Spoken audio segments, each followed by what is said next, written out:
খাগড়াছড়ির সিঙ্গিনালায় স্কুল ছাত্রীকে গণধর্ষণের প্রতিবাদে বিক্ষোভ ও প্রতিবাদ সমাবেশ করেছে পাহাড়ি শিক্ষার্থীরা। এ ঘটনায় সয়নশীল নামে একজনকে গ্রেফতার করেছে সেনাবাহিনী।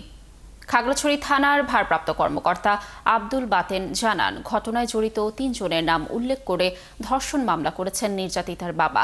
এরপরই সেনাবাহিনী অভিযান চালিয়ে সয়নশীলকে গ্রেফতার করে। বাকিদের ধরতেও অভিযান চলছে। এর আগে মঙ্গলবার সন্ধ্যায় প্রাইভেট পড়ে বাড়ি ফেরার পথে অভিযুক্তরা কিশোরীকে চেতনানাশক দিয়ে অজ্ঞান করে তার ওপর নির্যাতন চালায়। পরে একটি পরিত্যক্ত এলাকা থেকে কিশোরীকে উদ্ধার করে জেলা সদর হাসপাতালে ভর্তি করে তার পরিবার।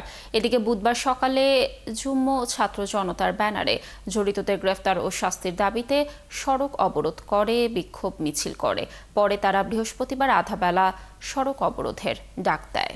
শিক্ষার্থী ধর্ষণের প্রতিবাদে খাগড়াছড়িতে চলমান আধাবেলা হরতালের সর্বশেষ পরিস্থিতি জানাতে সরাসরি যুক্ত হচ্ছেন সহকর্মী রূপায়ণ তালুকদার। রূপায়ণ, হরতালের মহাসড়কে কেমন প্রভাব পড়ছে, আইন শৃঙ্খলা পরিস্থিতি কেমন দেখছেন, কি তথ্য রয়েছে সর্বশেষ জানাবেন? লাবণী, আপনি যেমনটি বলছিলেন, খাগড়াছড়িতে এক ছাত্রীকে সংঘবদ্ধ ধর্ষণের প্রতিবাদে আজ খাগড়াছড়িতে যুগ্ম ছাত্র জনতা আধাবেলা সড়ক অবরোধ দেখেছেন। তো এই সড়ক অবরোধ সকাল থেকে চলছে। আমি এই মুহূর্তে দাঁড়িয়ে আছি খাগড়াছড়ি ঢাকা এবং খাগড়াছড়ি চট্টগ্রাম সড়কে। আপনি দেখতে পাচ্ছেন খাগড়াছড়িতে এই অবরোধের কারণে কোনো যানবাহন চলাচল করছে না। অবরোধকারীরা সকালে বিভিন্ন এলাকায় টায়ার জ্বালিয়ে অবরোধ করেছিল।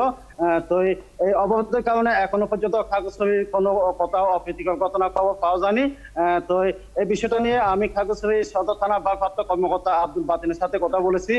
তিনি বলেছেন এই অবরোধের কারণে খাগড়াছড়িতে এখনো পর্যন্ত কোথাও অপ্রীতিকর ঘটনার খবর পাওয়া যায়নি। তবে এই অবরোধের কারণে অনেক দূর দূরান্ত যারা যাতায়াত করতেছেন তারা বিপাকে পড়েছেন বলে আমরা অনেকের সাথে কথা বলেছি। আর যারা সাথে ঘুরতে এসেছেন লাবণী, তারা সকালে আমরা কথা বলেছি, তারা অনেকে আজকে অবরোধের বিষয়টি জানে না, তার কারণে তারা অবরোধ চলা পর্যন্ত তাদেরকে বিপাকে পড়তে হয়েছে।